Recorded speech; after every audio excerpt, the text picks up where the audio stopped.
SSC 2026 শিক্ষার্থীরা তোমাদের একাদশ শ্রেণীতে কলেজ ভর্তি 2026 তোমরা নতুন সুখবর পাচ্ছ। তোমরা ঠিকই শুনেছ, তোমাদের কলেজ ভর্তিতে তোমরা নতুন সুখবর, নতুন সুবিধা পাচ্ছ।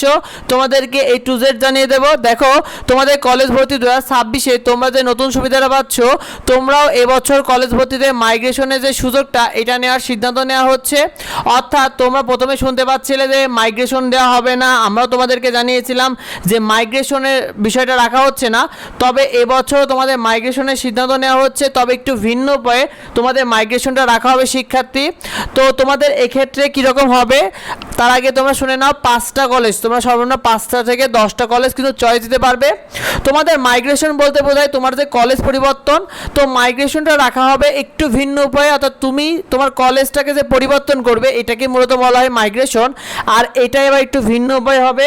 মনে করো তুমি 5টা কলেজ চয়েস দিয়েছো, এই 5টা কলেজের চয়েসের ক্ষেত্রে তুমি মনে করো 5 নাম্বার কলেজটাতে চান্স পেলে, এক্ষেত্রে তোমার কিন্তু 1 নাম্বার কলেজটা সর্বোচ্চ পছন্দের ছিল, তারপর ছিল 2 নাম্বার কলেজ, এরপর পছন্দ তালিকায় ছিল 3 নাম্বার কলেজ, কিন্তু তুমি পেয়ে গেছো 5 নাম্বার কলেজ।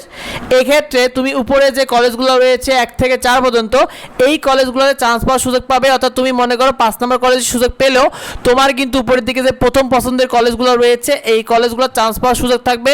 তবে তার সময় থাকবে কিছুটা কম সময়, যেটা এর আগের বছরে অনেকটা বেশি সময় থাকতো, তবে এবার একটু কম সময় থাকবে, যেটা তোমাদের বিজ্ঞপ্তিতে পুরোপুরিভাবে জানানো হবে শিক্ষার্থীরা, যেটা আমরা তোমাদেরকে জানিয়েও দেবো। আর এর সাথে তোমাদেরকে জানিয়ে দিই, তোমাদের কলেজ ভর্তি নিয়ম 2026 তোমাদের এবার ক্লাস শুরু করতে চেয়েছে 23 সেপ্টেম্বর থেকে। আর প্রথম ধাপের অনলাইনে আবেদন চলবে 2 থেকে 10 সেপ্টেম্বরে।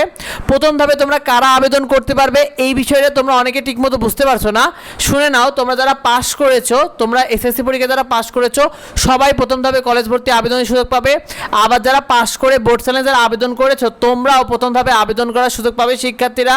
এই বিষয়টা নিয়ে অনেকে প্রশ্ন করেছো, তাই এই বিষয়টা তোমাদেরকে জানিয়ে দিলাম শিক্ষার্থী। তো তোমাদের এক্ষেত্রে যাদের বোর্ড চ্যালেঞ্জ করে তোমাদের যাদের রেজাল্ট পরিবর্তন হবে, ফেল থেকে যাদের পাস হবে শিক্ষার্থীরা, এরকম যাদের রেজাল্ট পরিবর্তন হবে, তোমরা দ্বিতীয় ধাপে আবেদন করার সুযোগ পাবে 12 থেকে 13 সেপ্টেম্বরে। আর সেটা রেজাল্ট প্রকাশ করবে তারা 14 থেকে 19 সেপ্টেম্বর। তো এই বিষয়টা তোমরা বন্ধুদেরকে শেয়ার করে দাও, যাতে অন্যরা এই বিষয়টি জানতে পারে। যদি জানার থেকে অবশ্যই ভিডিওতে কমেন্ট করো। পরবর্তী আপডেটগুলো সবার আগে পেতে অবশ্যই আমাদের সাথে যুক্ত হয়ে যাও। দেখা হয় পরবর্তী ভিডিওতে। ধন্যবাদ সবাইকে।